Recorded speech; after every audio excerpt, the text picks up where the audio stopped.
Hi, I'm Todd with the Land of Math. In this video, we're looking at the basics of scientific notation, how you can write it correctly, converting from scientific notation into standard form into scientific notation, and we'll also talk about positive and negative exponents in this video. If it's helpful, I'd love it if you give it a thumbs up, and also come join us. If you'd like to subscribe to our channel, that would be wonderful. So let's go ahead and let's look at some of the basics of scientific notation.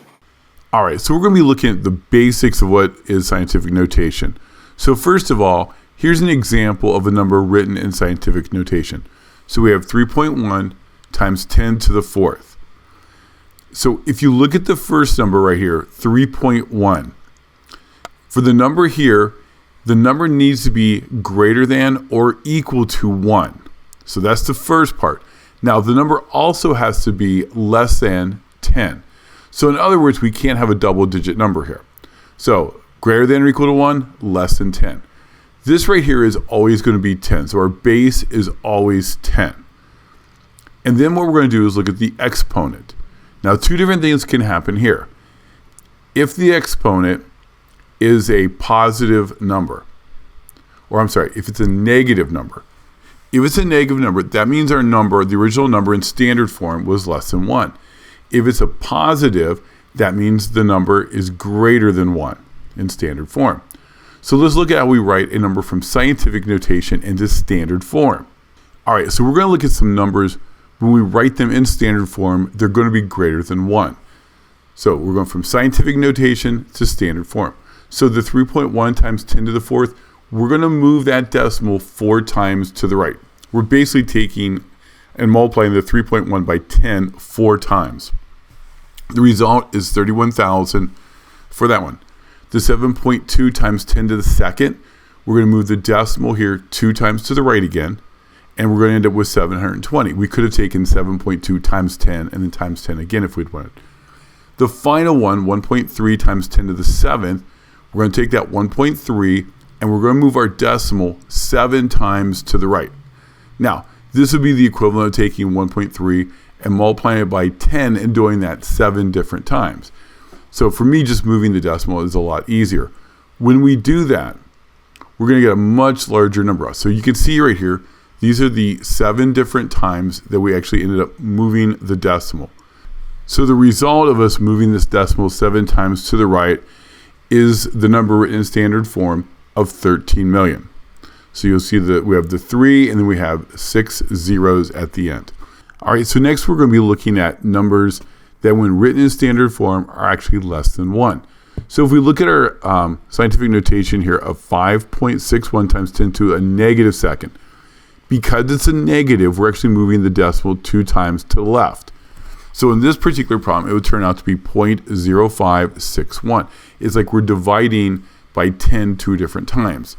So on this one, 7.9 times 10 to the negative 6, we're moving our decimal 6 times to the left. You can see that first time is just to move it in front of the digit 7, and then we end up 5 zeros in front of it. So it's 0.00000, so 5 zeros, 79. Our last one, we have a negative 4 as our exponent. That means we're moving 4 times to the left, or you can think of it dividing by 10 4 different times, and we end up with a decimal, and we're going to end up with 3 zeros. So it's 0.00093. And that's how we would write it in standard form. Now, we also want to be able to go from standard form into scientific notation. So this is how we would do it with numbers greater than 1. Let's say you start with 7,900. And let's say you want to take 7,900 and write it in scientific notation. So what we're going to do is just start at the end, and we're going to keep on moving it until we end up with a number that's greater than 1 but less than 10. So 7.9 will be more than 1, but it's less than 10. So 7.9 times 10, because we moved it 3 times, we're going to use the exponent 3. Now it's a positive 3 because that 7,900 was greater than 1. In this situation here, we have 28 billion. We want to write this in scientific notation. And you see that we have to move it a total of 10 times to get a number, in this case 2.8, that's greater than 1 but less than 10. So it's going to be 2.8 times 10, and it's going to be to the 10th. 215, that one should be relatively quick and easy to do. we're going to move it 2 times, or the decimal 2 times to the left. So it would be 2.15 is times 10, and it would be to the second. So the next section we're going to be looking at are numbers that are less than 1. So in these numbers, we're going to end up with a negative exponent.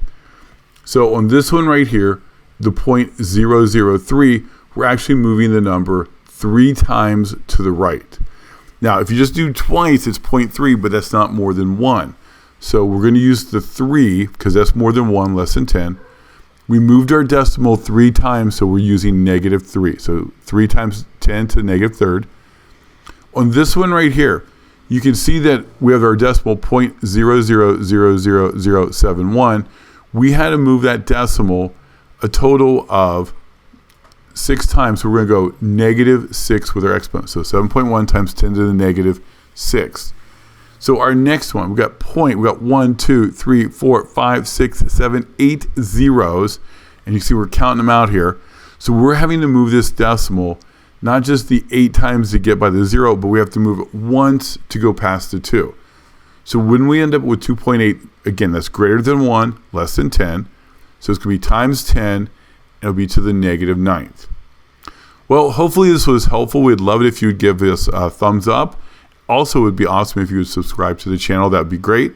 And until next time, we'll see you on the land of math.